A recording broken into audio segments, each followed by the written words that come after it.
नमस्कार दोस्तों, welcome back to our YouTube channel Perfect Knowledge. CUT UG 2026 economics की classes जो आपकी जीत को पक्की कर देंगी। और जैसा कि मेरा तकिया कलाम भी है, मैं कहता हूँ कि एक बार ऐसा पढ़ो कि फिर पढ़ना ना पड़े। तो उसी सीरीज़ को आगे बढ़ाते हुए ये क्लास आपके लिए इतना इम्पोर्टेंट होने वाली है, इसे लास्ट तक ज़रूर देखें। चलिए शुरू करते हैं हमारी इकोनॉमिक्स की क्लास। जो वो पता है, क्योट्स के साथ शुरू करते हैं।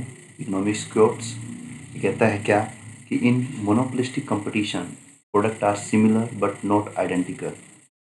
जैसा हम लोगों ने पिछली क्लास में पढ़ा था कि मोनोपोलिस्टिक कंपटीशन के अंदर प्रोडक्ट्स जो हैं वो सिमिलर होते हैं, आइडेंटिकल नहीं होते। आइडेंटिकल होते हैं आपके परफेक्ट कंपटीशन में। कहता है it is a battle of brands where differentiations is the key of power. है ना, कहते हैं कि बैटल है, युद्ध है ब्रांड ब्रांड के बीच। ठीक है ना, जो एक दूसरे की पावर जो है वो जनरेट करता है, डिफरेंशिएशन। तो आप यहाँ देखेंगे मोनोपोलिस्टिक कंपटीशन के अंदर आप देखते हैं कि एक ही प्रकार की कई चीज़ें देखने को मिलती हैं। जैसे आप देखते हैं सोप। ठीक है ना, सोप यानी कि आप साबुन का आप एग्जांपल ले सकते हैं। जब आप साबुन की देखते हैं तो बहुत सारे ब्रांड्स आपके दिमाग में यहाँ आ जाते होंगे। ठीक है ना, तो ये एक मोनोपोलिस्टिक कंपटीशन का एग्जांपल है। चलिए ज़्यादा टाइम ना लगाते हुए आज की इम्पोर्टेंट क्लास के इम्पोर्टेंट क्वेश्चंस को शुरू करते हैं। फर्स्ट क्वेश्चन आपके साथ में ये रहा। क्या कहता है, विच of the following is the most defining feature of monopolistic competition. कहता है कि निम्नलिखित में से कौन सी एकाधिकारवादी प्रतियोगिता की सबसे परिभाषित विशेषता है। ठीक है, तो ऑप्शन नंबर ए कहता है होमोजीनियस प्रोडक्ट, समरूप उत्पाद। बी कहता है प्रोडक्ट डिफरेंशिएशन, वस्तु विभेद, उत्पाद विभेदीकरण। ऑप्शन सी जो है वो कहता है सिंगल सेलर, एकल विक्रेता। ऑप्शन डी प्राइस रिजिडिटी, कीमत दृढ़ता। ठीक है, तो चार ऑप्शन आपके सामने हैं। देखिए कौन सा आंसर जो है आप सही करने वाले हैं। विच of the following is the most defining feature of monopolistic competition. Monopolistic competition का कौन सा जो फीचर है वो सबसे ज़्यादा इस्तेमाल में लाया जाता है, हम ये कह सकते हैं।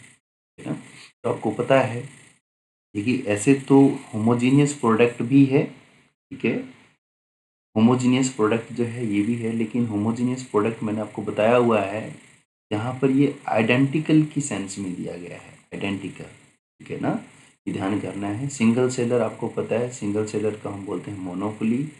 ठीक है ना, मोनोपोली। और बात कर रहे हैं हम मोनोपोलिस्टिक की। ठीक है, प्राइस रिजिडिटी जो है आपको यहाँ देखने को मिलती है, लेकिन जो सबसे मोस्ट डिफाइनिंग है दैट इज प्रोडक्ट डिफरेंशिएशन, जो कि हम पीछे भी पढ़ करके आए थे। ठीक है, यहाँ हमने कहा था कि differentiation is the key to the power.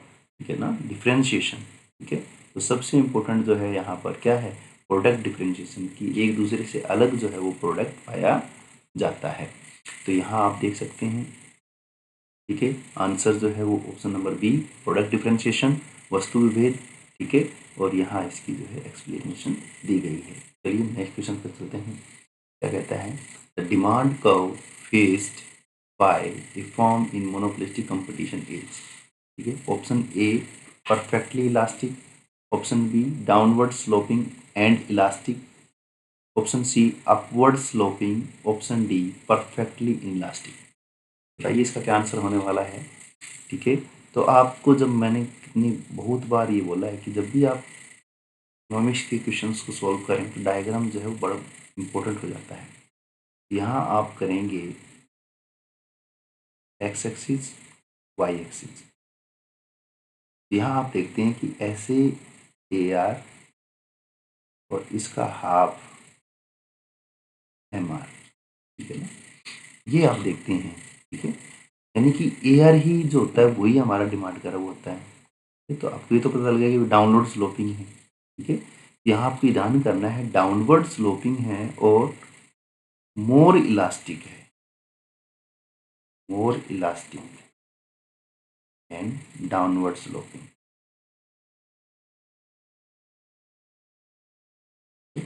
यही अगर आप मोनोपोली का देखें तो मोनोपोली में आप देखेंगे, यहाँ बना रहा हूँ मोनोपोली का ए आर और एम आर। तो ये आपका AR, ये हाफ में MR। यहाँ से आप इसको क्लियरली देख सकते हैं कि इसका जो स्लोप है वो ऐसा है और इसका स्लोप जो है वो एकदम तीखा है। ठीक है, तो यहाँ हम ये कह पाएंगे कि ये जो है वो लेस इलास्टिक है और ये मोर इलास्टिक है। ठीक है, ठीक है, चलिए नेक्स्ट क्वेश्चन पर चलते हैं। ठीक है, इसकी आप एक्सप्लेनेशन यहाँ देख सकते हैं।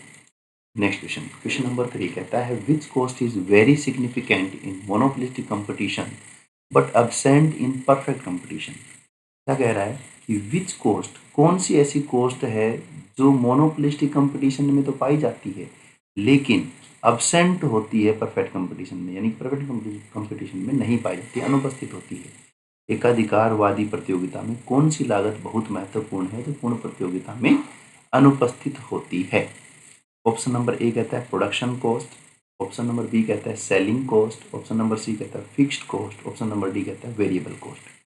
तो बताइए जल्दी जल्दी से कि कौन सी कॉस्ट होती है जो एकाधिकारवादी में तो पाई जाती है, पूर्ण प्रतियोगिता में नहीं पाई जाती है। तो आपको पता ही है कि सेलिंग कॉस्ट जो है, सेलिंग कॉस्ट या आप इसको बोल सकते हैं एडवर्टीजमेंट कॉस्ट, एडवर्टाइजमेंट कॉस्ट। ठीक है, ये कॉस्ट जो है आपकी पूर्ण प्रतियोगिता में तो नहीं देखने को मिलती, पूर्ण प्रतियोगिता में तो अनुपस्थित होती है। ठीक है, लेकिन लेकिन मोनोपोलिस्टिक कंपटीशन में ये कॉस्ट आपको देखने को मिलती है। सेलिंग कॉस्ट बोल सकते हैं या advertisement cost. Option number B is your right answer. ठीक है, नेक्स्ट क्वेश्चन की ओर बढ़ते हैं। यहाँ आप देख सकते हैं कि ऑप्शन नंबर बी जो है वो सही है। ठीक है, सेलिंग कॉस्ट, और इसकी एक्सप्लेनेशन कहते हैं since products are differentiated firms spend heavily on advertisement and marketing to persuade buyers to buy their specific brand. तो आप देखते हैं कि टूथपेस्ट के जो है बहुत सारे ब्रांड्स आप देखते हैं, है ना, जिनमें से एक कोलगेट, ठीक है, आप देख पाते हैं डाबर, आप देखते हैं पतंजलि। ठीक है, तो कोलगेट जो है वो अपनी एडवर्टीजमेंट करता है, डाबर जो है वो माउथ मैक्स फ्रेश, और पतंजलि जो है अपनी, वो लुभाते हैं कस्टमर को कि वो उनका टूथपेस्ट खरीदे ना, इसलिए उनको जो है वो क्या है सेलिंग कॉस्ट देखने को मिलती है। और परफेक्ट कंपटीशन में क्योंकि प्रोडक्ट क्या होते हैं आइडेंटिकल, आइडेंटिकल होते हैं, बिल्कुल सिमिलर होते हैं, बिल्कुल एक जैसे होते हैं, आइडेंटिकल होते हैं, तो होमोजीनियस होते हैं। जब आइडेंटिकल होमोजीनियस होते हैं इसका मतलब कि वो तो एक जैसे होते हैं, तो ए कंपनी, बी कंपनी और सी कंपनी, इन तीनों कंपनियों का जो प्रोडक्ट है वो क्या है एकदम एक जैसा है। तो ऐसे में उनको अपने प्रोडक्ट बेचने का ऐसा तो है नहीं कि वो बेचना ही है, क्योंकि ए का खरीदेगा या बी का खरीदेगा या सी का खरीदेगा, इनमें से एक ही है ना, तो वहाँ कुछ डिफ्रेंसिएशन तो है ही नहीं। ठीक है, तो वहाँ एडवर्टीजमेंट कॉस्ट जो है वो अब्सेंट पाई जाती है।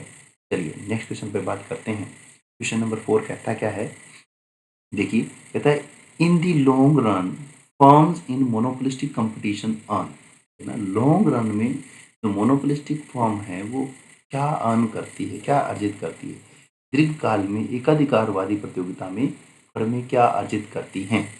ऑप्शन नंबर ए कहता है सुपर नॉर्मल प्रॉफिट अर्जित करती हैं, option number B normal profit, C loss, D none of these. ठीक है ना, तो यहाँ मैंने आपको पहले भी बताया है कि जब भी आप आंसर करें तो सबसे पहले आप जो हैं वो बनाएं डायग्राम। चलिए देखते हैं। तो आपको पता है कि मोनोपोलिस्टिक जो कंपटीशन है उसमें दो प्रकार की चीज़ें होती हैं, मोनोपोलिस्टिक कंपटीशन। ठीक है, यहाँ आप देखते हैं एक तो होता है शॉर्ट रन और एक होता है लॉन्ग रन। ठीक है ना, शॉर्ट रन में, शॉर्ट रन में नॉर्मल प्रॉफिट भी अर्जित कर सकता है, सुपर नॉर्मल प्रॉफिट भी अर्जित कर सकता है और मिनिमम लॉस भी अर्जित कर सकता है, लेकिन लॉन्ग रन में जो है वो नॉर्मल प्रॉफिट ही लेता है। ओके, नॉर्मल प्रॉफिट ही पाता है। तो यहाँ आप जब डायग्राम बनाएंगे तो डायग्राम बनाएंगे कि AR MR, और यहाँ से आपने काट दिया MC, जहाँ MC कट कर रहा है वहाँ से आपकी जो है ये हो जाएगी क्वांटिटी डिसाइड। ठीक है, जहाँ AR है वहीं से आप इसको MC को और सॉरी AC को और AR को कट करवा, यानी कि आपकी कहेंगे कि जहाँ जितना एवरेज कॉस्ट है उतना ही आपका एवरेज रेवेन्यू है, ठीक है। और यहाँ आपको नॉर्मल प्रॉफिट मिल रहा है, नॉर्मल प्रॉफिट, ठीक है। तो आंसर हो जाएगा option number B, normal profit, ठीक है। इसकी एक्सप्लेनेशन जो है आप यहाँ देख सकते हैं। Due to free entry and exit super normal profit attract new firms, ठीक है, new firm reducing demand for existing one and loses cause exit eventually from a normal profit, ठीक है। चलिए नेक्स्ट क्वेश्चन पे बात करते हैं। एक्सेस कैपेसिटी, ठीक है ना, एक्सेस कैपेसिटी, एक्सेस कैपेसिटी ये जो है बड़ा इंपॉर्टेंट क्वेश्चन है, बहुत बार एग्जाम में पूछा गया है। Access capacity is the characteristics of equilibrium इन, है ना, एक्सेस कैपेसिटी इक्विलिब्रियम में किस बाजार की विशेषता है ना। यहाँ आपको पता ही है कि आप बताइए option number a perfect competition की है, बी मोनोपोलिस्टिक कंपटीशन की है, सी प्योर मोनोपोली की है, और D none of the above, ठीक है ना। तो यहाँ आपको पता ही है कि जब आप देखते हैं मोनोपोलिस्टिक कंपटीशन में तो आपका यहाँ होता है ए आर, ये होता है आपका एम आर, यहाँ से आपका कट कर गया एम सी। तो जहाँ एम आर एम सी को कट करे और एम सी एम आर को नीचे से कट करे तो वहाँ आपकी डिसाइड हो जाती है क्वांटिटी। इस क्वांटिटी पर आपका ये प्राइस डिसाइड हो, ये प्राइस डिसाइड हो गया, ये प्राइस, ठीक है। तो हाँ यहाँ आप देख रहे हैं ये प्राइस, ठीक है, और यहाँ से आपका जा रहा है एसी, ठीक है। तो आप यहाँ ये देखेंगे कि जो एवरेज कॉस्ट है उसका मिनिमम पॉइंट तो ये है इधर, यानी कि यहाँ नीचे ये वाला, लेकिन वो कट कर रहा है यहीं ऊपर ही इधर, ठीक है। यानी कि इस पॉइंट से, यानी कि इस पॉइंट से और ये पॉइंट की जो दूरी है,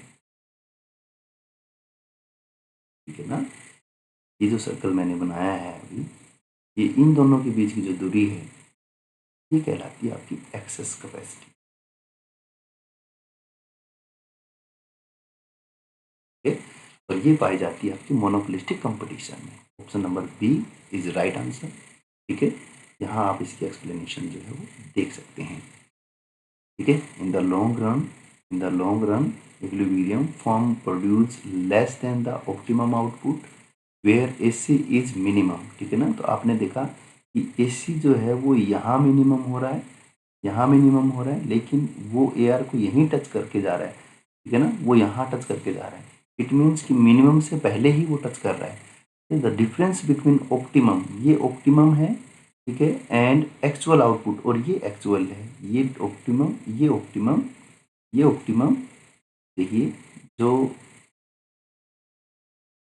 pink say that is optimum और जो ब्लू है वो एक्चुअल। तो ऑप्टिमम और एक्चुअल के बीच का ये जो डिफरेंस है क्या कहलाएगा आपका एक्सेस,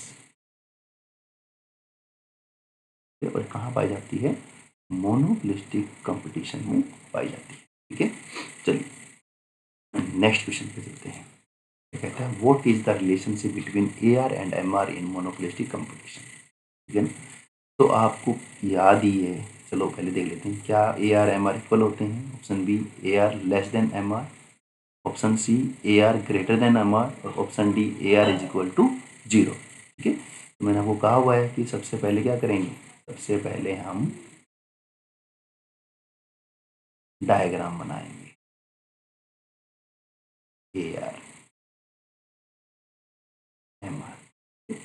जैसे हमने डायग्राम बनाया हमने ये देखा क्या कि भाई इस यूनिट के ऊपर ये एक यूनिट है, इस एक यूनिट पे हमारा एम आर जो है वो तो है ये, ठीक है, और हमारा ए आर है वो है ये, ये क्या है एम आर। तो एम आर क्या है, मान लीजिए चलो 1 2 3 4, यानी कि ए आर क्या है, ए आर है 4, एम आर है 2। हम ये कह सकते हैं कि 4 बड़ा है 2 छोटा है, तो हम कह सकते हैं कि A R greater than M R. यहाँ आपका आंसर आ जाएगा C, AR greater than MR।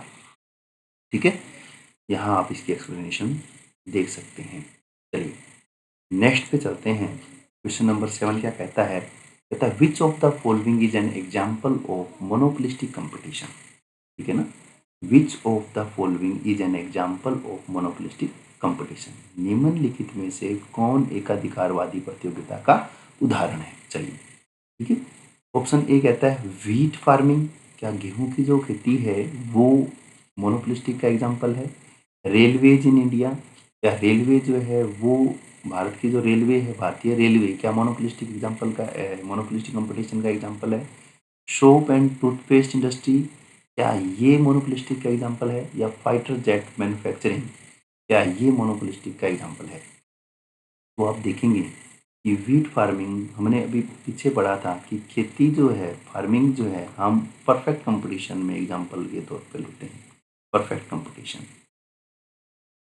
ठीक है, और इंडियन रेलवे को हम जो है वो मोनोपोली में एग्जाम्पल में लेते हैं, है ना, क्योंकि भारत सरकार का अकेला जो है उसके ऊपर एक अधिकार रहता है, इसलिए मोनोपोली में लेते हैं। ठीक है, और फिर आ जाता है सोप एंड टूथपेस्ट। हम पीछे पढ़ के आए थे कि इसका एग्जाम्पल जो होता है सोप होता है। ठीक है, तो C is right answer, soap and toothpaste, क्योंकि सोप के आप देखेंगे तो बहुत सारी कंपनियां आपको दिमाग में आएंगी। ठीक है, ऐसे ही टूथपेस्ट को आप जब देखेंगे तो टूथपेस्ट की भी बहुत सारी कंपनियां जो है आपको दिमाग में आएंगी। ठीक है, तो ये एक अच्छा और सही एग्जाम्पल है मोनोपोलिस्टिक कंपटीशन का। ठीक है, तो right answer option number C, soap and toothpaste industry. यहाँ आप इसकी एक्सप्लेनेशन देख सकते हैं। These market have many sellers selling differentiated product. Soap में देखो जैसे लक्स, डव, पियर्स और भी बहुत सारी हैं, गोदरेज एक्सेट्रा एक्सेट्रा। ठीक है ना, जो कि क्लोज सब्सटीट्यूट्स होती हैं। ये ध्यान करना है कि इसमें क्लोज सब्सटीट्यूट पाया जाता है। ठीक है, नेक्स्ट क्वेश्चन पे चलते हैं। क्वेश्चन नंबर 8 कहता है non price competition typically include. Non price competition typically include, competition है लेकिन प्राइस नहीं है, प्राइस का कंपटीशन नहीं है, नॉन प्राइस कंपटीशन है। कहते हैं गैर कीमत प्रतियोगिता में आमतौर पर शामिल है, क्या क्या चीज़ें शामिल होती हैं। कीमत को कम करना, ये तो फिर ऑप्शन नंबर 1 हो गया कि कीमत को कम करना। ऑप्शन बी कहता है offering free gift after sale service. Option number C कहता है रिड्यूसिंग प्रोड्यूस प्रोडक्शन। और ऑप्शन डी कहता है नन ऑफ द दीज। क्या हो सकता है? तो आप देखिए ऑप्शन नंबर ए जो है वो कहता है रिड्यूसिंग द प्राइस। ये तो प्राइस को कम कर रहा है, तो फिर नॉन प्राइस कैसे हुआ, है ना, ये तो प्राइस कंपटीशन हो गया, प्राइस वॉर हो गया। ठीक है, बी कहता है ऑफरिंग फ्री गिफ्ट्स। यस, क्योंकि आपने कीमत कम नहीं की है। जैसे आप देखते हैं आजकल कोई मोबाइल के जो विक्रेता होते हैं वो क्या कहते हैं कि आप ये मोबाइल ले जाओ, ठीक है, ये मोबाइल आप लेकर के जाओ, इस मोबाइल के साथ में हम आपको 5 गिफ्ट देंगे। ठीक है, दूसरा कोई आप सेल्समैन या आप सेलर को देखेंगे, वो कहेगा कि मैं आपको 7 जो है वो गिफ्ट दूंगा, उसके बाद में मैं ये भी सर्विस दूंगा, आपको ये दूंगा, है ना।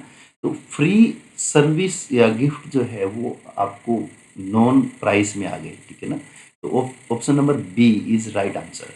ठीक है, यहाँ आप इसकी एक्सप्लेनेशन जो है वो देख सकते हैं। ठीक है, नेक्स्ट क्वेश्चन पे चलते हैं। क्वेश्चन नंबर 9 कहता है entry and exit of form in monopolistic competition is. ठीक है, तो आपको पता है परफेक्ट कंपटीशन में, परफेक्ट कंपटीशन में और मोनोपोलिस्टिक कंपटीशन में,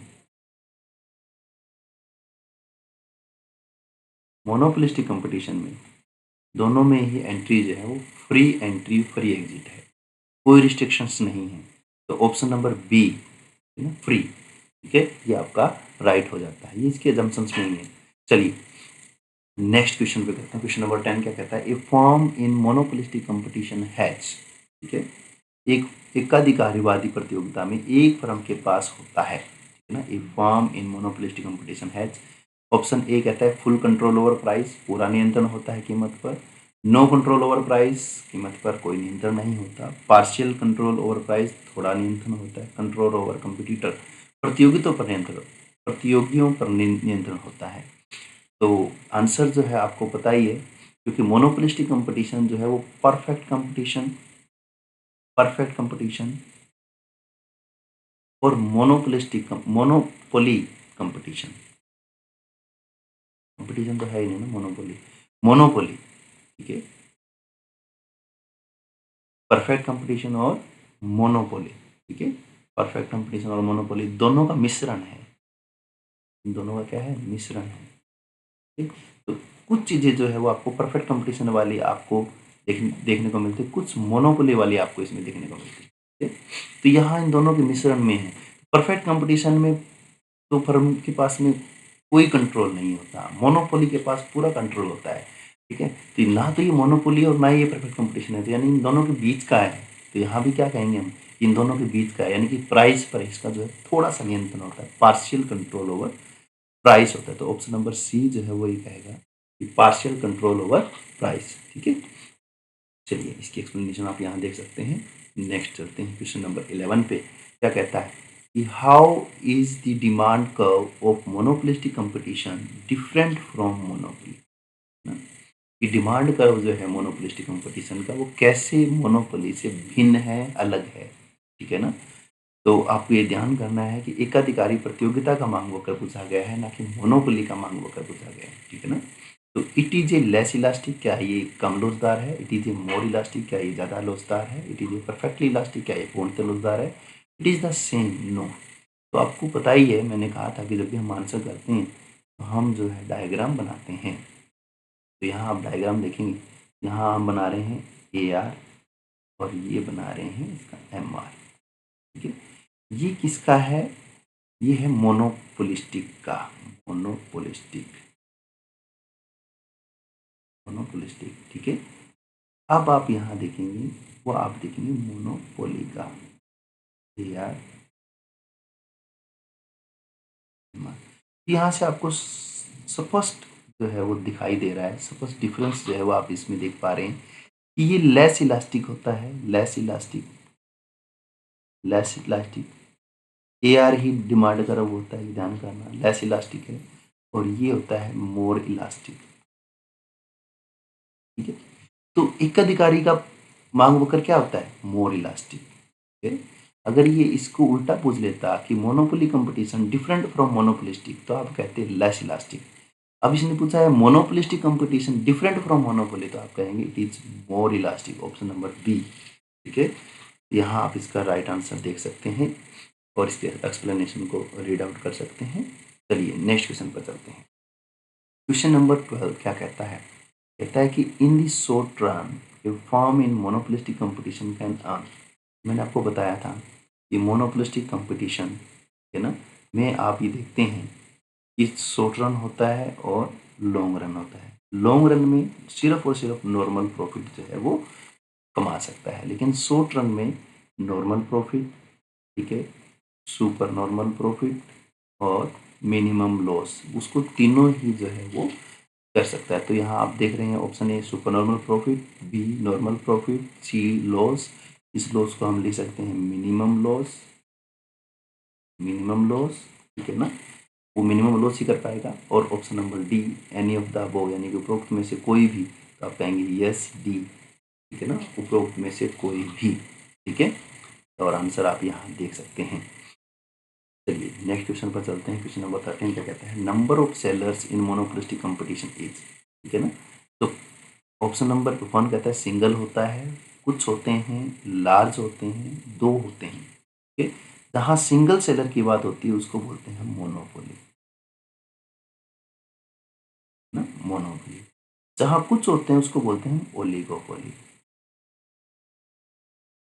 ठीक है। और जहाँ दो होते हैं उसको बोलते हैं डुओपोली। और जहाँ लार्ज होते हैं वहाँ दो कंडीशन हो सकती हैं, या तो मोनोपोलिस्टिक या फिर परफेक्ट कंपटीशन। तो पूछा क्या गया, मोनोपोलिस्टिक, ठीक है। तो मोनोपोलिस्टिक, तो ऑप्शन नंबर सी जो है वो आपका राइट आंसर हो जाएगा, ठीक है। चलिए नेक्स्ट क्वेश्चन पे चलते हैं। क्वेश्चन नंबर 14 कहता है Chamberlin introduce which concept to analyse this market, ठीक है ना। तो आपको पता है चैम्बरलेन ने जो है वो मोनोपोलिस्टिक दिया है, ठीक है। चैम्बरलेन ने दिया है मोनोपोलिस्टिक, मोनोपोलिस्टिक कंपटीशन, ठीक है। और रॉबिन्सन ने दिया है इम्परफेक्ट कंपटीशन, और दोनों ने एक ही साथ जर्नल जो है वो पब्लिश किए थे 1930 में, ठीक है, 1933 में। ठीक है, एक ने मोनोपोलिस्टिक कंपटीशन बोला था, एक ने इम्परफेक्ट कंपटीशन बोला था। ठीक है, मोनोपोलिस्टिक बोला था चैम्बरलेन ने, ये ध्यान रखें। ठीक है, तो कहते हैं Chamberlin introduce which concept to analyse this market. Chamberlin ने इस बाजार का विश्लेषण करने के लिए कौन सी अवधारणा पेश की है? Option A industry, option B group, option C cartel, option D trust, है ना। तो यहाँ आपको ये ध्यान करना पड़ेगा कि चैम्बरलेन जब इंट्रोड्यूस किया था इस कंसेप्ट को, मोनोपोलिस्टिक कंपटीशन को, तो उन्होंने जो है वो ग्रुप की अवधारणा दी थी। Option number B group. ठीक है, और यहाँ आप इसका एक्सप्लेनेशन देख सकते हैं। क्या कह रहा है? Professor Chamberlin use the term group to refer to a collection of firm producing closely related differentiated product, है ना, distinguishing it from industry homogeneous product, ठीक है ना। होमोजीनियस प्रोडक्ट से अलग जो है ये ग्रुप इन्होंने बोला था, ठीक है ना, कि ये ग्रुप होते हैं प्रोडक्ट के, ठीक है, तो इसको ध्यान करना। चलिए नेक्स्ट क्वेश्चन पर चलते हैं। क्वेश्चन नंबर 15 कहता है at the point of equilibrium, ठीक है ना। आपको पता है इक्विलिब्रियम कहाँ होता है? इक्विलिब्रियम वहाँ होता है, उसकी दो कंडीशन होती हैं इक्विलिब्रियम की, ठीक है ना। एक तो क्या है कंडीशन? कंडीशन नंबर 1 कहता है कि M R equal to M C, और कंडीशन नंबर सेकंड क्या है? वो कहता है कि M C cuts M R from below, कि एम सी एम आर को नीचे से काटे। एक तो एम सी एम आर बराबर हो और एक एम सी एम आर को नीचे से काटे, या फिर आप ये कह सकते हैं कि एम सी बढ़ता हुआ होना चाहिए, बढ़ता हुआ होना चाहिए ना। तो आप देखते हैं कि भाई ये हमारा जो है वो ए आर है, ये हमारा हाँ, और यहाँ से आप ऐसे एम सी कट करवा देते हैं, ठीक है। यहाँ पर जो है वो एम सी और एम आर दोनों बराबर हैं, ठीक है, और एम सी एम आर को नीचे से काट रहा है, ठीक है। तो ये जो पॉइंट है, पॉइंट ई, है ना, ये इक्विलिब्रियम का पॉइंट है, ठीक है। तो ऑप्शन 1 क्या कहता है? I cut M R from above, ऊपर से नहीं काटेगा, गलत है, ठीक है ना। Cut M R from below, नीचे से काटेगा, यस। तो बी इज राइट आंसर, ठीक है। बी हॉरिजॉन्टल हॉरिजॉन्टल नहीं होगा और इक्वल टू ए आर नहीं, तो B cut M R from below, ठीक है। यहाँ इसका आंसर आप देख सकते हैं। और नेक्स्ट पे चलते हैं। क्वेश्चन नंबर 16 कहता है इन विच मार्केट फॉर्म, कह रहा है in which market form is the demand curve a horizontal straight line. तो किस बाजार रूप में मांग वक्र एक क्षैतिज रेखा, सीधी रेखा के रूप में होता है, ठीक है। तो आप बनाएंगे कि जब तक आप डायग्राम नहीं बनाएंगे तब तक आपको आंसर नहीं मिलता है। एक्स ए आर एम, है ना। यहाँ कहा गया है कि ओ एक्स के पैरेलल होना चाहिए क्या? A R is equal to M R is equal to demand curve equal to price, ठीक है। कौन सी मार्केट में होता है? तो आप बताएंगे मेरे को। ऑप्शन ए परफेक्ट कंपटीशन में होता है, बी कहता है मोनोपोलिस्टिक कंपटीशन में होता है, सी मोनोपोली में होता है, डी ओलिगोपोली में होता है, ठीक है। तो मोनोपोलिस्टिक कंपटीशन में तो आपको पता ही है कि ए आर मोर इलास्टिक, ठीक है। मोनोपोली में जो है वो ए आर लेस इलास्टिक, ठीक है ना। और ओलिगोपोली मार्केट जो है उसमें ए आर, तो परफेक्ट कंपटीशन मार्केट, ये डायग्राम से आप समझ गए होंगे। Option number 1 a perfect competition, ठीक है। यहाँ इसका आंसर आप देख सकते हैं और एक्सप्लेनेशन को भी पढ़ सकते हैं, ठीक है ना। नोट परफेक्ट कंपटीशन, ठीक है ना। नोट कह रहा है कि in monopolistic competition it is a downward sloping, this question test the ability to distinguish it from perfect competition. ये स्पेशल डाला गया था कि मोनोपोलिस्टिक कंपटीशन के क्वेश्चन चल रहे हैं तो कहीं तो मोनोपोलिस्टिक का आंसर तो नहीं लगा रहे, ठीक है। चलिए नेक्स्ट क्वेश्चन पर चलते हैं। क्वेश्चन नंबर 17 क्या कहता है? कहता है कि which of the following leads to product differentiation, निम्नलिखित में से किसके कारण उत्पाद विभेदीकरण होता है ना। उत्पाद में विभेदीकरण जो है वो किस वजह से होता है, यानी कि प्रोडक्ट डिफरेंशिएशन किस किस कारणों से हो सकता है। तो ऑप्शन 1 कहता है ब्रांड नेम की वजह से प्रोडक्ट डिफरेंशिएशन हो सकता है। ऑप्शन नंबर बी कहता है शेप एंड साइज की वजह से हो सकता है। ऑप्शन सी कहता है केमिकल कंपोजिशन, यानी कि कोई चीज़ बनाने के लिए उसके पीछे जो केमिकल रिएक्शन कंपोजिशन बनाए गए हैं, ठीक है ना, उनकी वजह से हो सकता है, या फिर सभी की वजह से हो सकता है। ठीक है, तो आप देखेंगे कि जैसे टूथपेस्ट का हम एग्जांपल लेते हैं, ठीक है, तो टूथपेस्ट में आप देखते हैं ब्रांड कोलगेट, ठीक है, एक ब्रांड है डाबर, एक ब्रांड है पतंजलि, एक ब्रांड है, ठीक है। तो कोलगेट ब्रांड नेम की वजह से और डाबर, इन ब्रांड नेम की वजह से, पतंजलि, इन तीन ब्रांड नेम की वजह से आप जो है वो टूथपेस्ट को डिफरेंशिएट कर पाते हैं, यानी कि प्रोडक्ट डिफरेंशिएशन हो जाता है। तो हम कह सकते हैं कि ब्रांड की वजह से तो होगा, यस, है ना, ब्रांड की वजह से होता है, ठीक है। शेप एंड साइज, ठीक है ना, तो आप देखते हैं टूथपेस्ट जो है वो 20 ग्राम में, 50 ग्राम में, 100 ग्राम में, 150 ग्राम में ऐसे आते हैं, ठीक है ना। तो ये छोटी है, ये बड़ी है, ये उससे बड़ी है, ये उससे बड़ी है, तो आपने जो है शेप एंड साइज में भी इसको जो है डिफरेंशिएट कर लिया। तो आप कहेंगे कि शेप एंड साइज भी जो है प्रोडक्ट डिफरेंशिएशन के लिए सही है, ठीक है। फिर आ जाता है केमिकल कंपोजिशन। तो आप देखते हैं कि जो टूथपेस्ट है कोलगेट, कोलगेट भी कई प्रकार के जो है प्रोडक्ट डिफरेंशिएशन देता है, strong teeth, active salt, max fresh, है ना। तो वो सारे के सारे केमिकल कंपोजिशन जो है उनका डिफरेंट डिफरेंट होता है, तो वहाँ भी आप जो है इसको डिफरेंशिएट कर पाते हैं। तो यहाँ हमारा राइट आंसर हो जाएगा option number D, all of the above, यानी कि इन सभी की वजह से हम प्रोडक्ट को डिफरेंशिएट कर पाते हैं, ठीक है। तो यहाँ आप देख सकते हैं। नेक्स्ट क्वेश्चन पर चलते हैं। क्वेश्चन नंबर 18 क्या कहता है, देखिए, कहता है the concept of selling cost is associated with the which economist, किस इकोनॉमिस्ट ने बिक्री लागत की अवधारणा जो है वो अर्थशास्त्र से जोड़ी है, ठीक है ना। तो आपको पता ही है कि मोनोपोलिस्टिक कंपटीशन में हम जो है वो पढ़ते हैं, मोनोपोलिस्टिक कंपटीशन में हम पढ़ते हैं किसको, सेलिंग कॉस्ट को, है ना। और मोनोपोलिस्टिक कंपटीशन दिया था चैम्बरलिन ने, ठीक है? तो ई एच चैम्बरलिन जो है हमारा राइट आंसर हो जाता है, ऑप्शन नंबर बी और राइट आंसर। यहाँ आप इस आंसर को चेक कर सकते हैं और यहाँ इसकी जो है एक्सप्लेनेशन भी आप पढ़ सकते हैं। चलिए शुरू करते हैं नेक्स्ट क्वेश्चन को। क्वेश्चन नंबर 19 क्या कहता है, कहता है if A form under monopolistic competition lowers it's price, ठीक है ना। कहता क्या है, यदि एकाधिकारवादी प्रतियोगिता के तहत कोई फॉर्म अपनी कीमत कम करती है, ठीक है ना।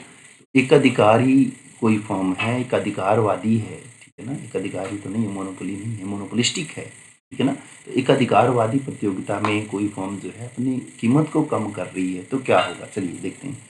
ऑप्शन नंबर ए कह रहा है सेल्स विल नॉट चेंज, बिक्री नहीं बदलेगी। ऑप्शन बी कहता है सेल्स विल इंक्रीज, ठीक है ना, बिक्री काफ़ी बढ़ जाएगी। Sales will become zero, sales zero हो जाएगी, और नन ऑफ द अबव। तो आप ध्यान करेंगे कि कंपटीशन जो है वो मोनोपोलिस्टिक है, large number of forms and large number of buyers हैं, ठीक है। तो जैसे ही प्राइस कम होंगी तो डिमांड बढ़ जाती है, ठीक है ना, तो डिमांड बढ़ जाती है, यानी कि उसकी सेल्स जो है वो इंक्रीज हो जाएगी। Option number B our right answer, sales will increase substantially, ठीक है, बिक्री काफ़ी बढ़ जाएगी। यहाँ आप इसका आंसर जो है वो देख सकते हैं और एक्सप्लेनेशन भी आप दे सकते हैं कि due to high elasticity of demand, क्योंकि उसका जो डिमांड करा होता है वो भी मोर इलास्टिक होता है, ठीक है ना। तो आप देखेंगे कि यहाँ जो है कोई चीज़ थी और ये कोई प्राइस था, इस पर कोई क्वांटिटी जो है वो परचेज कर रहे थे, जैसे ही थोड़ी सी क्वांटिटी, थोड़ा सा प्राइस कम हुआ तो डिमांड जो है वो काफ़ी ज़्यादा बढ़ गई है, ठीक है ना, ठीक है। तो मोर इलास्टिसिटी ऑफ डिमांड की वजह से small reduction in price attract many customer from rival brand, substitution effect जो है यहाँ पे देखने को मिलता है, ठीक है। चलिए नेक्स्ट क्वेश्चन पे चलते हैं, क्वेश्चन नंबर 20, और इस वीडियो का लास्ट क्वेश्चन है, why does a form in monopolistic competition not produce at minimum average cost in long run. क्या कह रहा है कि why does a form in monopolistic competition not produce at minimum average cost in long run. एकाधिकारवादी प्रतियोगिता में एक form दीर्घकाल में न्यूनतम एवरेज कॉस्ट पर उत्पादन क्यों नहीं करती है, क्योंकि हमने देखा था पीछे भी, अगर आपने ध्यान से देखा हो कि जब हमने ये बनाया ना, एक्सेस कैपेसिटी की बात जब होने की थी, हमने कहा कि ये ए आर है और यहाँ हमारा एम आर है, और यहाँ से जब एम सी कट करता है तो ये आपकी क्वांटिटी डिसाइड होती है और ये आपका प्राइस डिसाइड होता है, ठीक है ना। यहाँ आप देखते हैं, यहाँ आप देखते हैं कि ये जो है ये आपका एसी है, यहाँ से एसी ऐसे निकल रहा है आपका, ठीक है ना। तो ये एसी का तो मिनिमम पॉइंट यहाँ है, लेकिन एसी टच यहीं कर रहा है, ठीक है ना, इसी पॉइंट पे टच कर रहा है, यहाँ ऊपर ही, ठीक है, क्योंकि ये तो यहाँ टच कर रहा है, ठीक है। तो आप ये कहते हैं कि ये मिनिमम पॉइंट पे आएगा, यानी कि ये यहाँ से यहाँ आएगा, है ना, तब ऑप्टिमम लेवल पर आएगा ना।